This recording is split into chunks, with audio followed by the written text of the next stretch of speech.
നീണ്ട 20 വർഷത്തെ കാത്തിരിപ്പിന് ശേഷം ആസ്നല് ഒരു ചാമ്പ്യൻസ് ലീഗ് ഫൈനലിൽ എത്തിയിരിക്കുകയാണ്. ഒരു ചെൽസി ആരാധകൻ എന്ന നിലയ്ക്ക് ഇതിനെക്കുറിച്ച് ഞാൻ എങ്ങനെ ഫീൽ ചെയ്യണമെന്ന് എനിക്ക് വ്യക്തമായ ധാരണ ഈ നിമിഷത്തിലില്ല. കാരണം ഞാൻ ഇപ്പോഴും അത് പ്രോസസ്സ് ചെയ്തുകൊണ്ടിരിക്കുകയാണ്. നിങ്ങൾക്ക് എല്ലാവർക്കും അറിയാവുന്ന പോലെ ലണ്ടനിൽ നിന്നും ആദ്യമായിട്ട് ചാമ്പ്യൻസ് ലീഗ് അടിക്കുന്ന ക്ലബ്ബ് ചെൽസി ആണെന്നറിയാം. ഒരു പ്രാവശ്യം മാത്രമല്ല, അതിനുശേഷം രണ്ടാമതും നമ്മൾ ആ ട്രോഫി ജയിച്ചു. ഇനി ആ കണക്ക് പുസ്തകത്തിലേക്ക് ആസ്നലിൻ്റെ പേരും കൂടെ കൂട്ടിച്ചേർക്കേണ്ടി വരുമോ?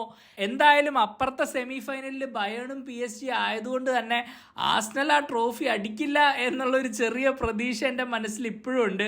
നിങ്ങളിൽ എത്ര പേർക്ക് ഓർമ്മയുണ്ടെന്ന് അറിയില്ല, കഴിഞ്ഞ ആഴ്ച ഈ ഒരു മത്സരത്തിൻ്റെ തന്നെ ഫസ്റ്റ് ലെഗ് കഴിഞ്ഞപ്പോൾ ഞാൻ ആക്ച്വലി പ്രഡിക്റ്റ് ചെയ്തിരുന്നത് ഒരുപക്ഷെ ബയേൺ അത്ലറ്റിക്കോ ഒരു ഫൈനൽ വരാനാണ് സാധ്യത എന്നാണ്. അത് കൂടുതലും ഞാൻ ഹൃദയം കൊണ്ട് സംസാരിച്ചതാണെന്ന് നിങ്ങൾക്ക് കേട്ടപ്പോൾ തന്നെ മനസ്സിലായി കാണും.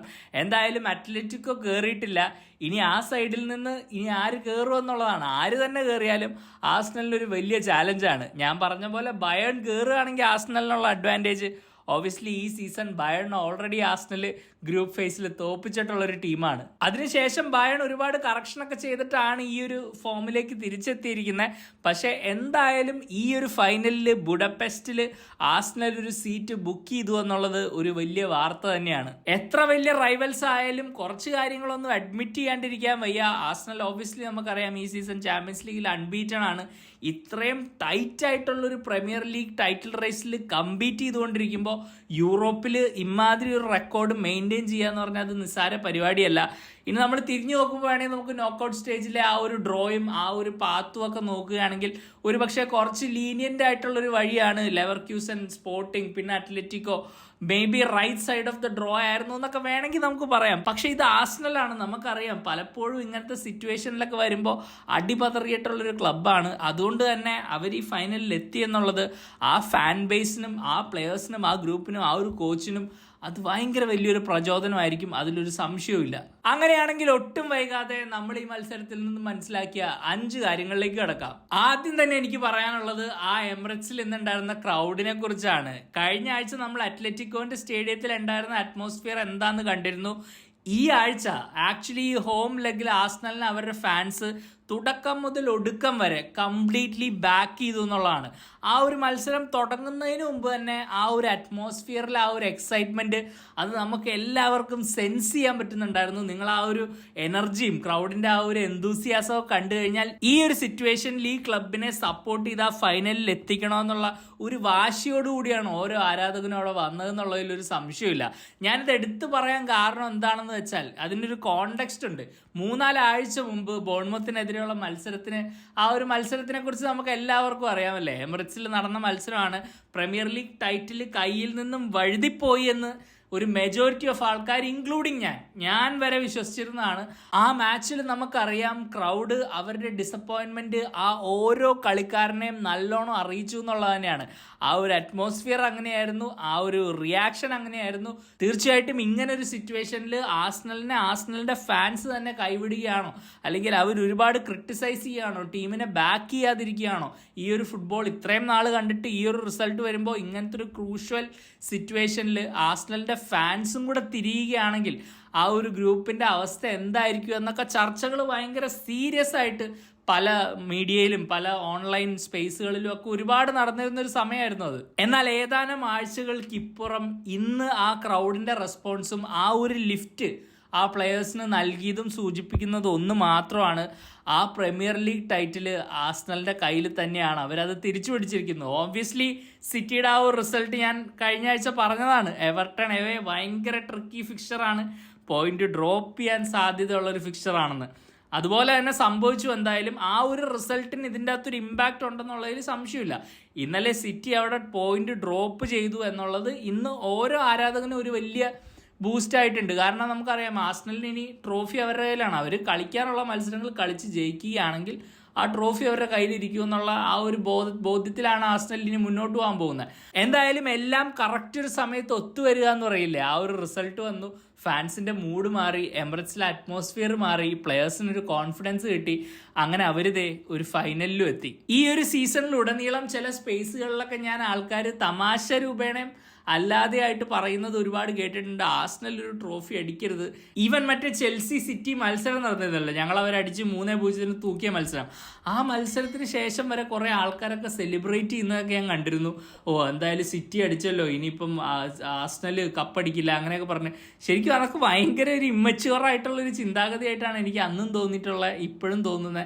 കാരണം അങ്ങനെയൊന്നുമില്ല. ഫുട്ബോളിനെ സേവ് ചെയ്യാൻ ആസ്നൽ ട്രോഫി അടിക്കാതിരിക്കണം അങ്ങനത്തെ ചിന്താഗതിയൊക്കെ ഉള്ള ആൾക്കാരുണ്ടെങ്കിൽ നിങ്ങൾ അതൊക്കെ മാറ്റി ചിന്തിക്കേണ്ട സമയമാണ്. അതൊക്കെ വെറുതെ ഈ ഒരു ട്രോൾ പശ്ചാത്തലത്തിൽ നിന്ന് മാത്രം ഫുട്ബോളിനെ കാണുന്നത് അതൊക്കെ പണ്ടത്തെ കാലമാണ്. അതൊക്കെ 2014-15 നമ്മൾ ട്രോൾ ഫുട്ബോളൊക്കെ ഫേസ്ബുക്കിൽ ഫോളോ ചെയ്യുന്നൊരു ഇതുണ്ടായിരുന്നു. ഞാനൊക്കെ സ്കൂളിൽ 10ാം ക്ലാസ്സിലൊക്കെ പഠിക്കുമ്പോൾ 2012-10 ആ സമയത്തൊക്കെ ഒരു തമാശ രീതിയിൽ നടന്നിരുന്ന കാര്യമാണ്. ഇപ്പം നമ്മളൊക്കെ കുറച്ചും കൂടെ മെച്യൂറായി. അപ്പം കുറച്ചുകൂടെ മെച്യൂർ ആയിട്ടുള്ള കോൺവെർസേഷനുകൾ നടത്തുക. ഇപ്പം ആസ്നൽ ചാമ്പ്യൻസ് ലീഗ് ഫൈനലും എത്തി, പ്രീമിയർ ലീഗ് ടൈറ്റിലും അടിക്കുകയാണെങ്കിൽ അതൊരു ഇൻക്രെഡിബിൾ സീസണാണ് അവരെ സംബന്ധിച്ചിടത്തോളം. ആൻഡ് അവർ ക്രെഡിറ്റ് അർഹിക്കുന്നുണ്ട്. അതിൽ നമ്മളായിട്ട് അതിനെക്കുറിച്ച് കുറച്ച് കാണേണ്ട കാര്യങ്ങളൊന്നും ഇല്ലെന്ന് തന്നെയാണ് എൻ്റെ അഭിപ്രായം. ഇനി നമുക്ക് ഈ മത്സരത്തിൽ ഒരുപക്ഷെ ഒരു ഇമ്പാക്റ്റും ഉണ്ടാക്കാൻ കഴിയാഞ്ഞ ഒരു പ്ലെയറിനെ കുറിച്ച് തന്നെ സംസാരിക്കാം.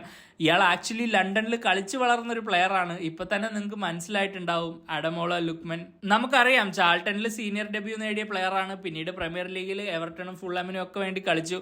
അപ്പോൾ തീർച്ചയായിട്ടും ഇംഗ്ലീഷ് ഫുട്ബോളായിട്ടൊരു വലിയ കണക്ഷൻ ഉള്ള, എന്നാൽ ഒരു ഡിഫറെൻറ്റ് റൂട്ടിൽ പോയി സക്സസ് കണ്ടെത്തിയ ഒരു പ്ലെയറാണ്. നമുക്കറിയാം അറ്റലാന്റയിൽ പോയി, അവിടെ പോയി യൂറോപ്പ ലീഗ് അടിച്ചു, പിന്നെ അത്ലറ്റിക്കോയിലേക്ക് ഒരു വലിയ ട്രാൻസ്ഫർ, അങ്ങനെ ഒരു ഡിഫറെൻറ്റ് റൂട്ട് എടുത്ത പ്ലെയർ. പക്ഷെ എന്തായാലും ഈ ഒരു മത്സരത്തിൽ ഓവർ 2 legs ഒരു ഡിഫറൻസ് ഉണ്ടാക്കാനായില്ല എന്ന് തന്നെയാണ്.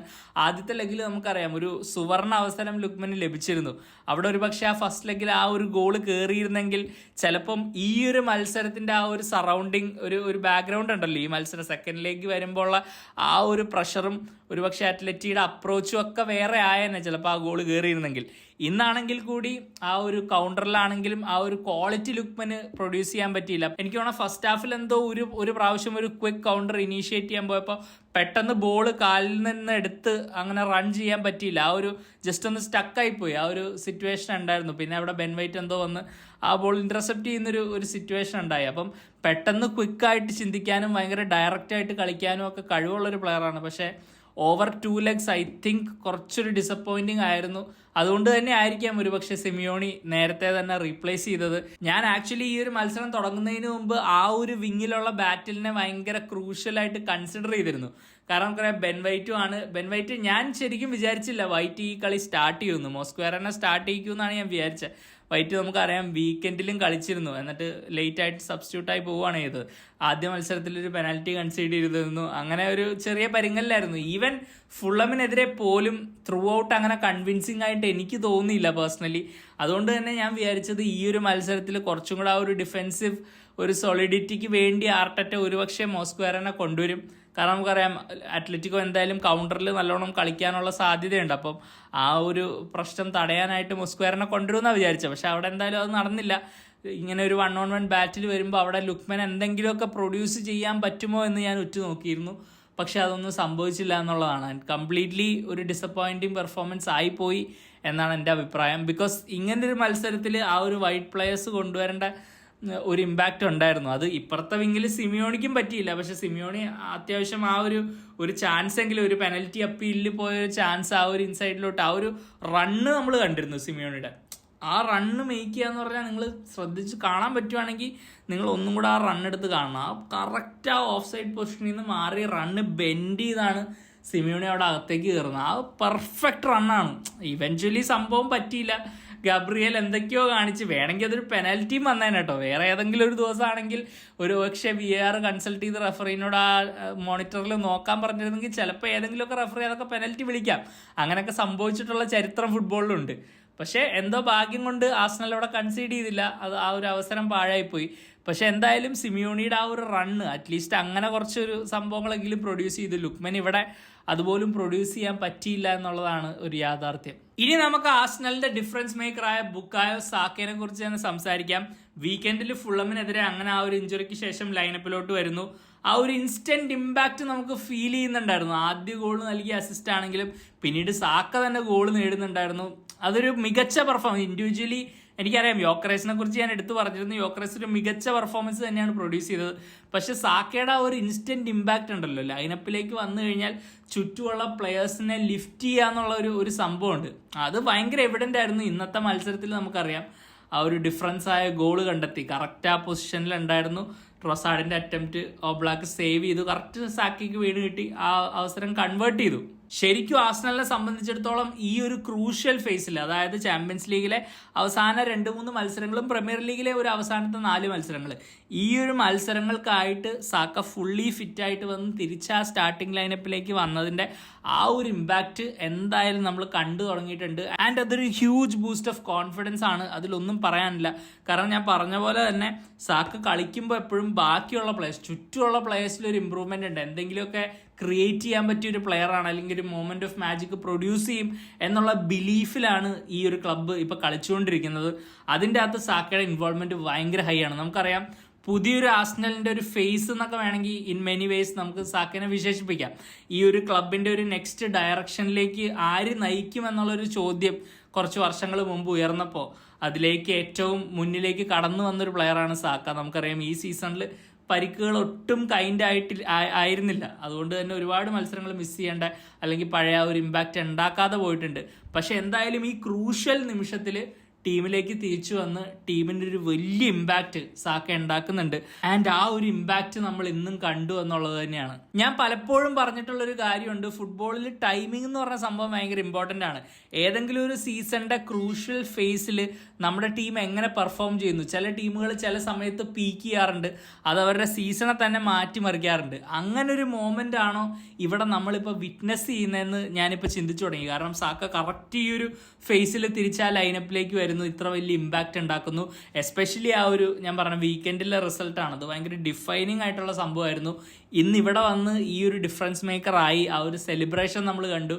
ഗോൾ അടിച്ചതിന് ശേഷവും ഫുൾ ടൈമിനും ശേഷം ഈ ഒരു റിസൾട്ട് എത്രത്തോളം സാക്ക എന്ന പ്ലെയറിന് മാറ്റർ ചെയ്യുന്നുണ്ട് ആർസണലിനെ ഇങ്ങനെ ഒരു ഫൈനലിലേക്ക് ലീഡ് ചെയ്യുക എന്നുള്ളത്, അത് നമ്മൾ ഭയങ്കര ക്ലിയർ ആയിട്ട് കണ്ടതാണ്. അതുകൊണ്ട് തന്നെ തീർച്ചയായിട്ടും ആർസണൽ ഫാൻസ് സാക്കയിൽ നിന്നും ഇനി ഒരു ഫൈനൽ പുഷ്, ഇനിയുള്ള 3 പ്രീമിയർ ലീഗ് മത്സരങ്ങളുണ്ട് നമുക്കറിയാം. ആ 3 മത്സരങ്ങളിലും അതുപോലെ തന്നെ ചാമ്പ്യൻസ് ലീഗ് ഫൈനലിലും സാക്കയിൽ നിന്നൊരു ബിഗ് മാച്ച് പെർഫോമൻസ്. ഓരോ മത്സരവും ഓരോ കപ്പ് ഫൈനൽ പോലെയാണ് ആർസണലിന്. ഇനി ഓരോ പ്രീമിയർ ലീഗ് മത്സരവും ജയിക്കുക, പ്രീമിയർ ലീഗ് ടൈറ്റിൽ സ്വന്തമാക്കുക, ചാമ്പ്യൻസ് ലീഗിൽ ഫോക്കസ് ചെയ്യുക. അതിനുവേണ്ടിയുള്ള പ്രിപ്പറേഷൻ കൂടി ആയിരിക്കാം ഒരുപക്ഷെ സാക്കേനെ നേരത്തെ വിഡ്രോ ചെയ്ത് അധികം ഒന്നും എക്സേർട്ട് ചെയ്യാതെ, വീക്കെൻഡിൽ ഇനി അടുത്ത മത്സരം വരുന്നുണ്ട്, അപ്പോൾ ആ മത്സരത്തിന് പ്രിപ്പയർ ചെയ്യുന്ന പോലെ നേരത്തെ വിഡ്രോ ചെയ്തു. എന്തായാലും ആർസണൽ ഫാൻ ആണെങ്കിൽ നിങ്ങൾക്ക് ഒരുപാട് സന്തോഷിക്കാനുള്ള ഒരു മോമെന്റ് കൂടിയാണിത്. കാരണം സാക്ക തിരിച്ചു വന്നെന്ന് മാത്രമല്ല, സാക്ക വളരെ ഡിസൈസീവ് ആയിട്ടുള്ള കോൺട്രിബ്യൂഷൻ ടീമിന് വേണ്ടി നൽകുന്നുണ്ട് എന്നുള്ളത് ഒരു വലിയ പോസിറ്റീവാണ്. ആൻഡ് ഇനി ആന്റോയിൻ ഗ്രീസ്മാൻ, നമ്മളിനി ചാമ്പ്യൻസ് ലീഗിൽ അദ്ദേഹത്തിനെ കാണില്ലെന്ന് തന്നെ പറയേണ്ടി വരുമല്ലേ. ഇനിയിപ്പം എന്തായാലും സ്പെയിൻ വിടും എന്നുള്ള റിപ്പോർട്ടുകളൊക്കെ തന്നെയാണ് നമ്മൾ കേൾക്കുന്നത്. അപ്പോൾ പിന്നെ എന്തായാലും തിരിച്ചിനി ഒരു വരവുണ്ടോ എന്ന് ചോദിച്ചാൽ ഈ ഒരു കോമ്പറ്റീഷനിലേക്ക് ഒരു പക്ഷേ ഇല്ല എന്ന് തന്നെ ഉറച്ചു വിശ്വസിക്കേണ്ടി വരും. ഇന്നിപ്പോൾ ആർസണലിനെതിരെ വളരെ ഡിസൈസീവ് ആയിട്ടുള്ള കളിയെ മാറ്റിമറിക്കുന്ന ഒരു ഇമ്പാക്റ്റ് ഗ്രീസ്മാൻ ഉണ്ടാക്കിയോ എന്ന് ചോദിച്ചാൽ ഇല്ലെന്ന് തന്നെയാണ് അതിൻ്റെ ഉത്തരം. പക്ഷേ ഇന്ന് ഗ്രീസ്മാൻ ഇട്ട എഫേർട്ടിനെ നമുക്ക് ആർക്കും ഡിനൈ ചെയ്യാൻ പറ്റില്ല. എപ്പോഴും ടീമിന് വേണ്ടി ഭയങ്കര അൺഗ്ലാമറസ് ആയിട്ടുള്ള ജോലി ചെയ്യുന്ന ഒരാളാണ്. നമുക്കറിയാം 2018 വേൾഡ് കപ്പിലൊക്കെ ഫ്രാൻസിന് വേണ്ടി ഗ്രീസ്മാൻ എടുത്ത പണിയെക്കുറിച്ച് ഞാൻ പ്രത്യേകിച്ച് പറയേണ്ട കാര്യമില്ലെന്ന് തന്നെ എനിക്കറിയാം. കാരണം അത്രയും ടീമിന് വേണ്ടി സ്വന്തം ആ ഒരു ഗ്ലാമർ കുറച്ച് സാക്രിഫൈസ് ചെയ്ത് വളരെ എഫേർട്ട് ഇട്ട് കളിക്കുന്ന ഒരു പ്ലെയർ തന്നെയാണ് ഗ്രീസ്മാൻ. ഇന്നും ആ ഒരു എഫേർട്ടിൽ ഒരു കുറവ് ഉണ്ടായിരുന്നില്ലെന്ന് തന്നെയാണ് എനിക്ക് ഫീൽ ചെയ്തത്. കളിയുടെ തുടക്കത്തിൽ അത്ലറ്റി 1-2 മൂവ്മെന്റ് പുഷ് ചെയ്തപ്പോഴത്തേക്കും ഗ്രീസ്മാൻ ആ ഒരു ബോക്സിലും ഉണ്ടായിരുന്നു. എപ്പോഴൊക്കെ ടീം പ്രതിരോധത്തിലായോ ഡിഫെൻഡ് ചെയ്യാനും അത്ലറ്റിയുടെ ആ ബോക്സിൽ ഗ്രീസ്മാന്റെ പ്രസൻസ് അവിടെ ഉണ്ടായിരുന്നു. കംപ്ലീറ്റ്ലി നല്ലോണം തന്നെ വർക്ക് ചെയ്തു. ആ ഒരു ഡിസൈസീവ് ഇമ്പാക്റ്റ് ഉണ്ടാക്കാനായില്ല എന്നുള്ളത് സത്യം തന്നെയാണ്. അങ്ങനെ നമ്മൾ ചിന്തിക്കുകയാണെങ്കിൽ അത്ലറ്റിയുടെ ഫോർവേഡ് പ്ലേയേഴ്സിൽ ആരാണ് ആ ഒരു ഇമ്പാക്റ്റ് ഉണ്ടാക്കി? ആർക്കും ഉണ്ടാക്കാനായില്ല. ജൂലിയൻ അൽവാരസിന് പോലും ഉണ്ടാക്കാനായില്ല. അങ്ങനെ വെച്ച് നോക്കുമ്പോൾ ഈ മത്സരത്തിന്റെ ഒരു സ്റ്റാറ്റിസ്റ്റിക്സ് നമ്മൾ ഈ കളി കഴിഞ്ഞ് എടുത്ത് നോക്കുമ്പോൾ ഒരു പക്ഷേ ഗ്രീസ്മാനിന് ഒരു ഗോളില്ല, ഒരു അസിസ്റ്റ് ഇല്ല, ഒന്നുമില്ല. അപ്പം പെട്ടെന്ന് ഈ കളി കാണാത്ത ആരെങ്കിലും ആണെങ്കിൽ അവർ നോക്കുമ്പോൾ ഗ്രീസ്മാന്റെ അവസാനത്തെ മത്സരം ഒന്നുമില്ലാണ്ടായി പോയല്ലോ എന്നുള്ളൊരു ചിന്ത പലരിലേക്കും ഒരുപാട് വർഷങ്ങൾക്ക് ശേഷമുള്ള കാര്യമാണ് ഞാൻ പറയുന്നത്. തിരിഞ്ഞു നോക്കുമ്പോൾ ചിലപ്പോൾ അങ്ങനെയൊക്കെ ഫീൽ ചെയ്തേക്കാം. പക്ഷെ ഒരിക്കലും ഇന്ന് ആ ഗ്രീസ്മാന്റെ എഫേർട്ടിനെ നമ്മൾ ആരും കുറച്ച് കാണരുതെന്നുള്ളതാണ്. തീർച്ചയായിട്ടും എങ്ങനെയാണോ ഈ പ്ലെയർ ഇതുവരെ തൻ്റെ കരിയറിൽ പെർഫോം ചെയ്തിരിക്കുന്നത്, എപ്പോഴും ആ ഒരു സ്പോട്ട് ലൈറ്റ് ഒരുപാട് ഡിമാൻഡ് ചെയ്യാത്ത ഒരു പ്ലെയറാണ്. നമുക്കറിയാം, കൂടെയുള്ള ഗ്ലാമറസ് പ്ലെയേഴ്സിനെയൊക്കെ ഒരുപാട് അവരുടെയൊക്കെ ക്വാളിറ്റികളെ എടുത്തു കാണിക്കുന്ന രീതിയിൽ പെർഫോം ചെയ്തിട്ടുള്ളൊരു പ്ലെയറാണ് ഗ്രീസ്മാൻ. അങ്ങനത്തെ ഒരു രീതി തന്നെയാണ് പുള്ളി ശരിക്കും ചാമ്പ്യൻസ് ലീഗിൻ്റെ പടി ഇപ്പം ഇറങ്ങുന്നത്.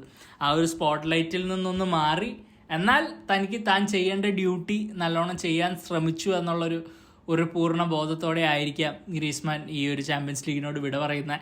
നമ്പർ 1 പോയിന്റ് അത് ആർസണലിന്റെ എഞ്ചിനെ കുറിച്ച് തന്നെയാണ്, ഡെക്ലൻ റൈസ്. ഞാൻ ആക്ച്വലി കുറച്ച് കണക്കുകൾ നോക്കുമായിരുന്നു.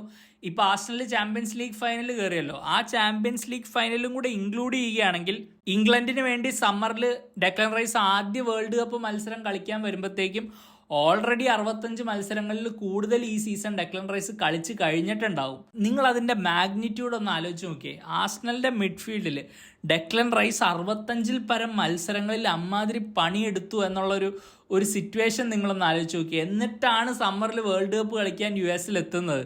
അപ്പോൾ ആ പ്ലെയർ കടന്നു പോയിട്ടുള്ള ഒരു മെൻ്റൽ ഫിസിക്കൽ സ്ട്രെയിനെ കുറിച്ച് നിങ്ങൾക്കൊന്ന് ആലോചിക്കാൻ പറ്റുമോ? എന്നിട്ടും സീസണിൻ്റെ ഇത്രയും ക്രൂഷ്യൽ ആയിട്ടുള്ളൊരു ഫേസിലും ആ ഒരു ലെവല് ഡ്രോപ്പ് ചെയ്തിട്ടില്ലെന്നുള്ളതാണ് ആ പ്ലെയറിൻ്റെ ഏറ്റവും വലിയ ക്വാളിറ്റി.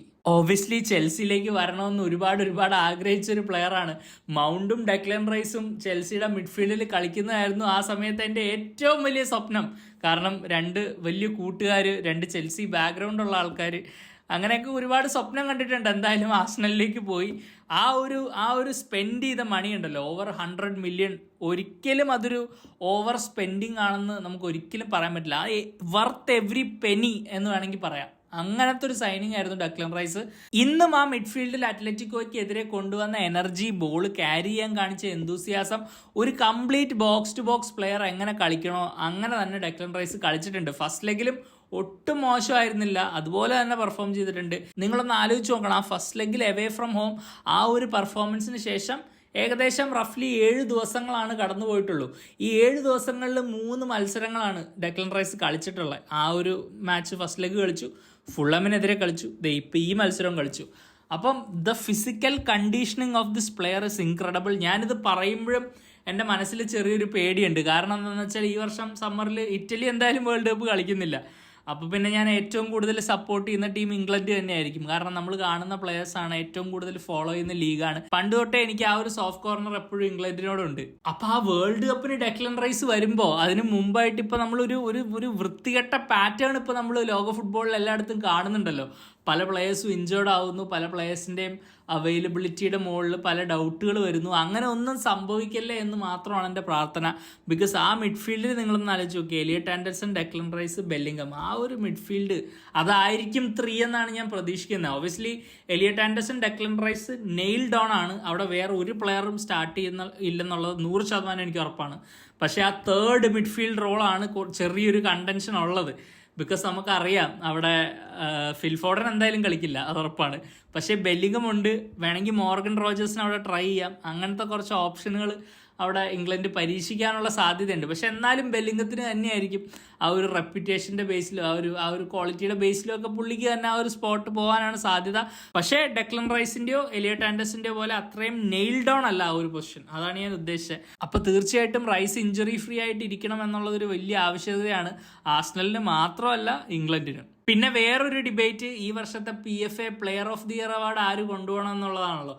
ഒരു കാൻഡിഡേറ്റ് ബ്രൂണോ ഫെർണാണ്ടസ് ആണ്, മറ്റേ കാൻഡിഡേറ്റ് ഡെക്ലൻ റൈസ് ആണ്. ഇതൊരു വലിയ ബാറ്റിലാണ്. കാരണം നമുക്കറിയാം ബ്രൂണോ ലിറ്ററലി യുണൈറ്റഡിനെ ക്യാരി ചെയ്തിട്ടുള്ളൊരു സിറ്റുവേഷനാണ്. അവിടെ ആ ഒരു പെർഫോമൻസ് നമ്മൾ ഒരിക്കലും ഡിനൈ ചെയ്യാൻ പറ്റില്ല. ഞാൻ എപ്പോഴും പറഞ്ഞല്ലോ, ഒരുപാട് ക്രിറ്റിസിസം ഫേസ് ചെയ്തിട്ടുള്ളൊരു പ്ലെയറാണ്. ശരിക്കും തുടർച്ചയായിട്ട് വേട്ടയാടപ്പെട്ടിട്ടുള്ളൊരു പ്ലെയറാണ്. പല ആംഗിളിൽ നിന്നും ക്ലബ്ബ് തന്നെ സൗദിയിലേക്കുള്ള ആ ഒരു ട്രാൻസ്ഫർ വന്നപ്പോൾ പ്ലെയർ തന്നെ വന്ന് പറഞ്ഞു. നിങ്ങൾ ആലോചിക്കണം, മാഞ്ചസ്റ്റർ യുണൈറ്റഡ് ക്യാപ്റ്റനാണ് വന്ന് മീഡിയയുടെ അടുത്ത് പറയണമെന്ന് അറിയിക്കണം. ക്ലബ്ബ് എന്നോട് പറഞ്ഞു അവർ വേണമെങ്കിൽ പോവാം. നിങ്ങളതൊന്ന് ആലോചിച്ച് നോക്കിയേ. അങ്ങനെ മാഞ്ചസ്റ്റർ യുണൈറ്റഡ് അപ്പോയിന്റ് ചെയ്തൊരു ക്യാപ്റ്റനാണ്. നമുക്ക് മെഗ്വയറിൽ നിന്നും ആംബാൻഡ് ബ്രൂണോയിലേക്ക് പോയതാണ്. അങ്ങനത്തെ ആ ഒരു കോണ്ടെക്സ്റ്റ് നമ്മൾ ആലോചിക്കണം. എന്നിട്ടാണ് ഇങ്ങനെ ഒരു സിറ്റുവേഷനിൽ ക്ലബ്ബ് പൊയ്ക്കോളാൻ പറയാതെ പറഞ്ഞു എന്ന് ബ്രൂണോ വന്ന് മീഡിയയിൽ പറയുന്നു. അതിനുശേഷം ഇമാതിരി ഒരു സീസൺ യുണൈറ്റഡിനെ ചാമ്പ്യൻസ് ലീഗിൽ എത്തിക്കുന്നു. റെക്കോർഡ് അസിസ്റ്റുകൾ എന്തായാലും വെട്ടിക്കുമോ എന്നുള്ളൊരു ഇതിൽ തന്നെയാണ്. അങ്ങനെ കളിക്കുമ്പോൾ ശരിക്കും ബ്രൂണോനെ നമ്മൾ ഡിനൈ ചെയ്യാൻ പറ്റില്ല. പക്ഷേ ഞാൻ ഇതിൽ എപ്പോഴും റൈസിനാണ് കുറച്ചും കൂടെ വെയിറ്റേജ് കൊടുക്കുന്നത്. കാരണം എന്താണെന്ന് വെച്ചാൽ ബ്രൂണോ ആഴ്ചയിൽ ഒരു ദിവസമേ കളിക്കുന്നുള്ളൂ. ആ ഒരു സംഭവമുണ്ട്. നമുക്കറിയാം യുണൈറ്റഡ് നേരത്തെ തന്നെ FA കപ്പിൽ നിന്നും ലീഗ് കപ്പിൽ നിന്നൊക്കെ പുറത്തായി, ചാമ്പ്യൻസ് ലീഗ് ഇല്ല. ആ ഒരു സിറ്റുവേഷനിൽ ഒരു മത്സരമേ കളിക്കുന്നുള്ളൂ. പീക്ക് കണ്ടീഷനിൽ എപ്പോഴും കളിക്കാൻ വലിയ ചാലഞ്ചിങ് അല്ല ആ ഒരു ഫിസിക്കൽ സംഭവം വെച്ച് നോക്കുമ്പോൾ. പക്ഷേ ഡെക്ലൻ റൈസ് അങ്ങനെയല്ല. എത്ര കോമ്പറ്റീഷൻസ് കളിച്ച് ഇപ്പം ഞാൻ പറഞ്ഞ മത്സരങ്ങളുടെ കണക്ക് തന്നെ എടുത്താൽ നിങ്ങൾക്ക് മനസ്സിലാവും എത്ര എക്സ്റ്റെൻഡഡ് പീരീഡിലാണ് ഡെക്ലൻ റൈസ് ഇത്രയും പെർഫോമൻസുകൾ പ്രൊഡ്യൂസ് ചെയ്തിരിക്കുന്നത്. ആ ഒരു ആംഗിളിൽ നിന്ന് ചിന്തിക്കുമ്പോൾ എൻ്റെ വോട്ട് ശരിക്കും അവിടെയാണ്. ഞാൻ വീണ്ടും പറയുന്നു, ബ്രൂണോൻ്റെ സീസണിനെ ഞാൻ ഡിസ്ക്രെഡിറ്റ് ചെയ്യുന്നില്ല. ആ അവാർഡ് അവിടെ പോവുകയാണെങ്കിലും എനിക്ക് വിഷമമില്ല. കാരണം ഞാൻ പറഞ്ഞ പോലെ തന്നെ തുടർച്ചയായിട്ട് വേട്ടയാടപ്പെട്ടിട്ടുള്ളൊരു പ്ലെയറാണ്, even by his own fans. അതും നമ്മൾ എടുത്തു പറയണം. അങ്ങനെയുമൊക്കെ ആ ഒരു ഫാൻസിനെയൊക്കെ തിരിച്ച് വിൻ ചെയ്ത് ഇപ്പം ആ ക്ലബിനെ ചാമ്പ്യൻസ് ലീഗിൽ എത്തിച്ചിരിക്കുന്നതെന്ന് വെച്ചാൽ ഒരു നിസ്സാര പരിപാടിയല്ല. അപ്പം അതിൽ ഇതില്ല. പക്ഷേ എൻ്റെ ഒരു പേഴ്സണൽ വോട്ട് ഡെക്ലൻ റൈസിന് തന്നെയാണ്. കാരണം ഇപ്പോൾ ഈ ചാമ്പ്യൻസ് ലീഗ് ഫൈനലിലെത്തി. In all probability Arsenal premier league title അടിക്കുമെന്ന് തന്നെയാണ് ഞാൻ വിശ്വസിക്കുന്നത്. സീസണിൻ്റെ ആദ്യത്തെ ദിവസം വിശ്വസിച്ചിരുന്ന പോലെ തന്നെ ഇപ്പോഴും ഞാൻ അത് തന്നെയാണ് വിശ്വസിക്കുന്നത്. എന്തായാലും കണ്ടറിയാം. പക്ഷേ എൻ്റെ ഒരു വോട്ടിങ് അതാണ്. ആ ഒരു സൈഡിലോട്ടാണ് എൻ്റെ ചെറിയൊരു ലീനിങ്. നിങ്ങളുടെ അഭിപ്രായം എന്താണെന്ന് തീർച്ചയായിട്ടും പറയുക. ആരായിരിക്കണം ഈ വർഷം ഇംഗ്ലണ്ടിലെ PFA player of the year? നിങ്ങളുടെ അഭിപ്രായം തീർച്ചയായിട്ടും കമൻറ്റ് ചെയ്യുക. അതുപോലെ തന്നെ ഈ ഒരു മത്സരത്തിനെ കുറിച്ചുള്ള നിങ്ങളുടെ വിലയിരുത്തലൊക്കെ തീർച്ചയായിട്ടും എന്നെ അറിയിക്കാൻ മറക്കരുത്. നാളെ അപ്പോൾ ബയേൺ PSG ആണ്. എന്ത് സംഭവിക്കുമെന്നറിയില്ല. ഒരു കിടിലൻ മത്സരം തന്നെയായിരിക്കും. അതിൻ്റെ വീഡിയോ ആയിട്ട് നമുക്ക് കാണാം. അതുവരേക്കും you take care. Bye for now.